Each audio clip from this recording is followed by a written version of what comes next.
Abrams with CE Week TV, and we're here with Henry Posner from B&H. He just came from the Future of Retail panel, so he's going to tell us a little bit about what he talked about there. Thanks, Hannah. I appreciate you inviting me down here. The future of retail in this industry in particular is changing almost daily. And as I said upstairs, the retail store that customers are going to see next week, next month, 5 years from now, is going to be a combination of everything that technology can bring to it and all the decision that customers are making today based on where they shop and how they shop. I don't think that we can ignore the internet. I don't think we can ignore mobile apps. We certainly can't ignore cell phones. We're going to be seeing things in stores that remind you of the scene in Minority Report where Tom Cruise is running through the mall and little hieroglyphic figures jump out and go, "Mr. Smith, did you like those pants? Got a shirt to go with them."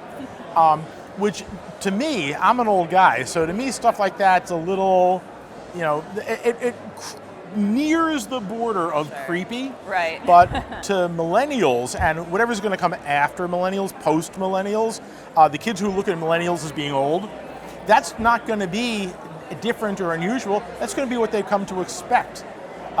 When I was a young man, computers were mysterious things that you built yourself from parts you ordered in the back of magazines.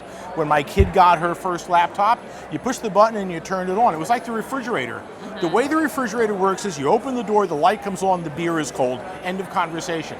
Kids today feel the same way about laptops and smartphones and online shopping. But there's a place where the ease and convenience of online shopping and the chance to do it lying in bed at night in your PJs after your wife has drifted off to sleep comes up against, what if you need advice? What if you want guidance? What if you're not sure which one to buy? Then you have to decide whether or not you're willing to spend $1.10 instead of $1 to be able to reach out to somebody who really does know what they're talking about, who really is well informed, and who is really going to give you objectivity. It's easy to go to the Memorial Day barbecue and see that your next door neighbor has bought a snazzy new camera and go, "Bob, that's so cool. What is it?" And Bob, of course, is desperately in love with his new camera because he just convinced his wife to spend $1,500 on it, and it better be the coolest thing in the world or he's going to hear about it.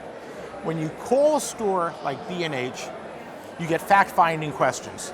Maybe you don't even know what you want to buy, but by the time you're done having a conversation with a sales rep, whether it's on the phone or a live chat or in the store, the sales rep has helped the shopper narrow his thinking, focus his choices, and refine his options so that sooner or later the customer is presented with, "We think this is the best one for you based on our conversation," or "We think any of these three would do well for you. Would you like to discuss individual differences that so far haven't come up in the conversation?" But that's going to make the camera cost an extra 10 cents on the dollar.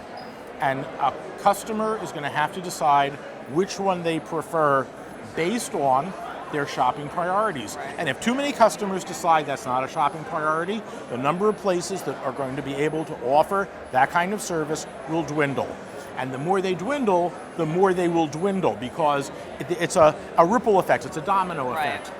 I'm a big believer in retail Darwinism. B&H is a great store because we have really strong competitors and we have customers who have high expectations. Just like lions are great hunters because gazelles are fast, and gazelles are fast because they don't want to turn into lion lunch.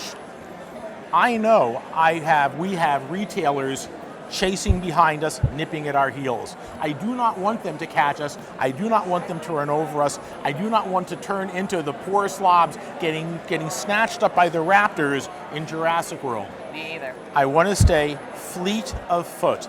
And the way to do that for us is to make the customer appreciate the service we're offering. Right. Because, in my opinion, the future of retail is either going to be a big selection and low prices and you're on your own Charlie, or a big selection and almost as low prices and hopefully incredible, useful, valuable, knowledgeable, fact-based, objective advice, guidance, and suggestions.